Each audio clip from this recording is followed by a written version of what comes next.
एक और बड़ी जानकारी आपको दे दें, उत्तर प्रदेश में अब मनचलों की खैर नहीं होगी। महिला सुरक्षा को लेकर सीएम योगी आदित्यनाथ सख्त नजर आ रही हैं। एंटी रोमियो स्क्वाड को फिर से एक्टिव किया गया है और आज से एंटी रोमियो स्क्वाड की तैनाती भी कर दी गई है। स्कूलों में और कॉलेजेस के बाहर भी एंटी रोमियो दस्ता तैनात रहेगा। बाजार, भीड़ भाड़ वाली जगहों पर विशेष अभियान चलाया जाएगा।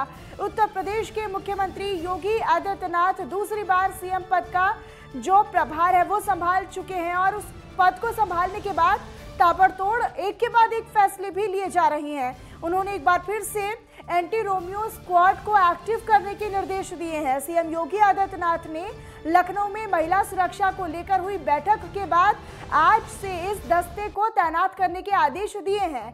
छेड़छाड़ की घटनाओं को रोकने के लिए, उन पर प्रतिबंध लगाने के लिए सभी स्कूलों और कॉलेजों के बाहर एंटी रोमियो दस्ता तैनात किया गया है।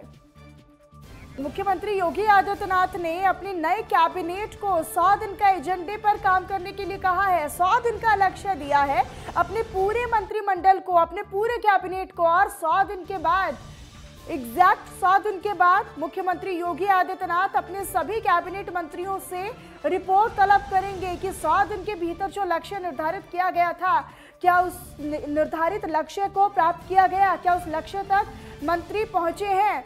उनका खासा जो ब्यौरा है वो 100 दिन तक का निर्धारित किया गया था। ये टारगेट 100 दिन का मंत्रियों को दिया था योगी आदित्यनाथ ने, और 100 दिन के अंदर कार्यक्रम को प्राथमिकता के आधार पर निपटाने की कार्य योजना बनाई जाएगी, ऐसे भी उन्होंने दिशा निर्देश दिए थे। सीएम योगी आदित्यनाथ ने स्कूल, कॉलेज, बाजार और भीड़ वाली जगहों पर विशेष अभियान चलाने की तो अब सीएम योगी आदित्यनाथ बिल्कुल एक्टिव और सतर्क नजर आ रहे हैं, सक्रिय नजर आ रही हैं। मंत्रिमंडल को 100 दिन का लक्ष्य दिया था और उसको भी खासा एक्टिव नजर आ रहे हैं, उसको लेकर भी।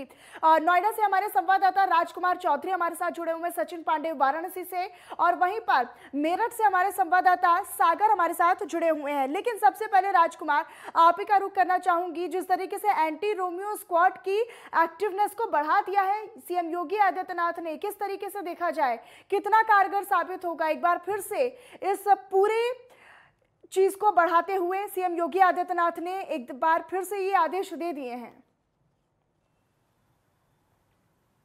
मनीषा, उत्तर प्रदेश में अपनी सरकार को दोबारा से स्थापित करने के बाद मुख्यमंत्री योगी आदित्यनाथ ने कैबिनेट की जो पहली बैठक की, उस पहली बैठक में 100 दिन का एजेंडा रखा, क्योंकि जब तक किसी की जवाबदेही तय नहीं होगी तब तक चीज़ें बेहतर नहीं हो सकती। और जहाँ तक आपका मूल सवाल है, क्योंकि आधे से ज़्यादा आबादी ने समर्थन दिया है, जो बहन बेटियां हैं उन्होंने निश्चित तौर पर भरोसा जताया है, तमाम जो जिम्मेदारियां हैं अब जिम्मेदारियां बढ़ जाती हैं। और जहाँ तक ये एंटी रोमियो स्क्वाड की वो है, तो कहीं ना कहीं महिलाओं को सुरक्षित माहौल देना कहीं ना कहीं प्राथमिकता है। और बिल्कुल स्पष्ट तौर पर जिस तरीके से निर्देश दिए गए हैं, अगर इतिहास के पन्नों को पलटते हैं तो चौराहों पे मजनूओं के फोटो लग गए थे और कोर्ट ने उसमें दखल किया तो कानून बन गया।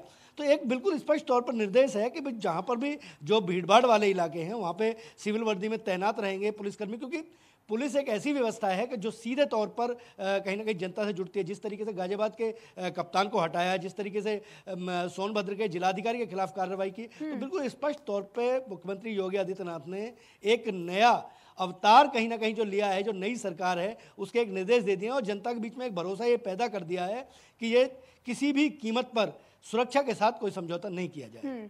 और सागर राज भी हमारे साथ, हमारे संवाददाता मेरठ से लगातार हमारे साथ जुड़े हुए हैं। सागर, अगर मेरठ की बात करते हैं तो जिस तरीके से तेज गति के साथ सीएम योगी आदित्यनाथ योगी 2.0 सरकार में काम कर रही हैं और उसी के तहत रोमियो स्क्वाड को एक्टिव करने के निर्देश भी दे दिए गए हैं। मेरठ में क्या कुछ तैयारी है? क्या पुलिस एक्टिव नजर आ रही है, सक्रिय नजर आ रही है?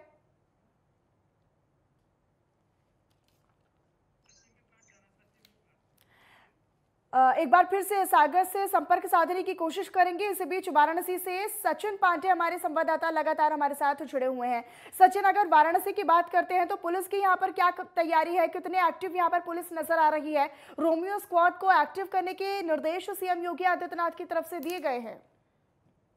बिल्कुल मनीषा, मैं आपको बता दूं, वाराणसी की जो पुलिस प्रशासन है और जो यहाँ के कमिश्नरेट जो प्रशासन है वो पूरी एक्टिव मोड में है, क्योंकि जब योगी आदित्यनाथ अपने कार्यकाल को जब ग्रहण किया तभी से उन्होंने जब मंत्रियों की बैठक की, क्योंकि जिम्मेदारी देना बहुत अहम हो जाता है। और योगी आदित्यनाथ ने अपनी कैबिनेट की मीटिंग की, तब उन्होंने कह दिया था कि इस पे, क्योंकि बहन बेटी की अगर मैं बात करूं तो इस बार पूरा विश्वास के साथ योगी आदित्यनाथ को उन्होंने पूरी सहमति के साथ, और जिस बार प्रदेश की जो सरकार बनी है 2022 में, उसको देखते हुए पूरा आश्वस्त होकर के इस बार वोटिंग की गई थी, क्योंकि बहन बेटी अगर सुरक्षित है तो प्रदेश पूरा सुरक्षित है। एंटी रोमियो स्क्वाड की अगर मैं बात करूं तो प्रदेश के जो मुखिया योगी आदित्यनाथ ने पूरे यहाँ के जिला स्तर पे जितने अधिकारी हैं उनको भी एकदम सख्त कर दिया है कि एंटी स्क्वाड से, क्योंकि छेड़खानी के जो मामले होते थे उसको देखते हुए योगी आदित्यनाथ इस बार एक्टिव मोड में है और आज वाराणसी के दौरे पर है। और इसके लिए भी यहाँ के जो जिलाधिकारी हैं और कमिश्नरेट है उनसे भी इस बात की मैं चर्चा करेंगे कि एंटी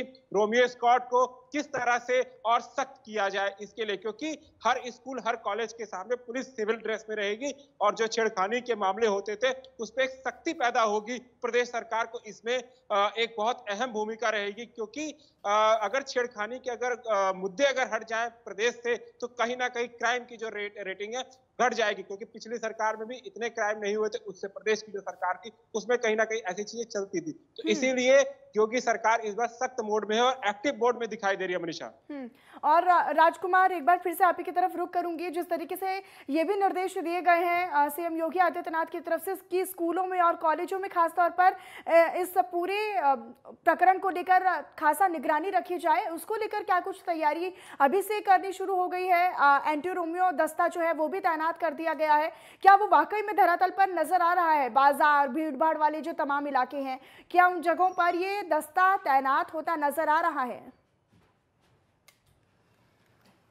मनीषा, आज निर्देश जारी हुए हैं। अगर मैं गौतम बुद्ध नगर की बात करूं तो ये भी कमिश्नरेट है, यहाँ पर तकरीबन 25 थाने हैं और 15 आईपीएस इस जनपद की सुरक्षा व्यवस्था को संभालते हैं। एक बड़ी बात यह है क्योंकि ये इलाका बिल्कुल दिल्ली से लगा हुआ है और उसके अलावा मीडिया हब है, यहाँ की एक छोटी घटना भी कई बार बड़ा रूप धारण करती है। तमाम तरह के जो मसले हैं उन मसलों को देखते हुए एक बिल्कुल स्पष्ट तौर पर एक वृंदा करात यहाँ की एक डीसीपी हैं, उनको महिला सुरक्षा के लिए पहले से जिम्मेदारी दी गई है।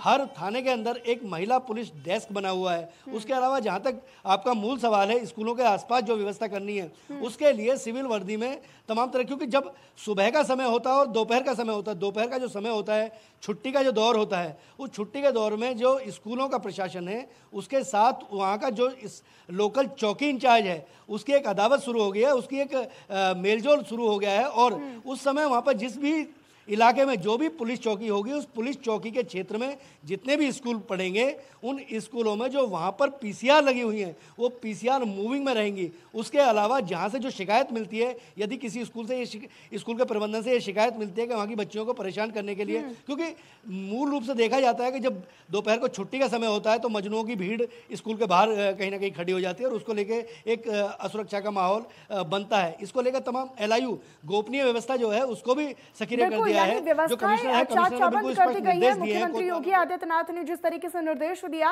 रोमियो स्क्वाड को तैनात कर दिया गया है और अब से जगह जगह पर ये स्क्वाड जो है वो तैनात होगा, दस्ता देखने को मिलेगा। राजकुमार, आपका बहुत बहुत शुक्रिया तमाम जानकारी के लिए। सागर, आपका भी, और सचिन, आपका भी बहुत बहुत धन्यवाद।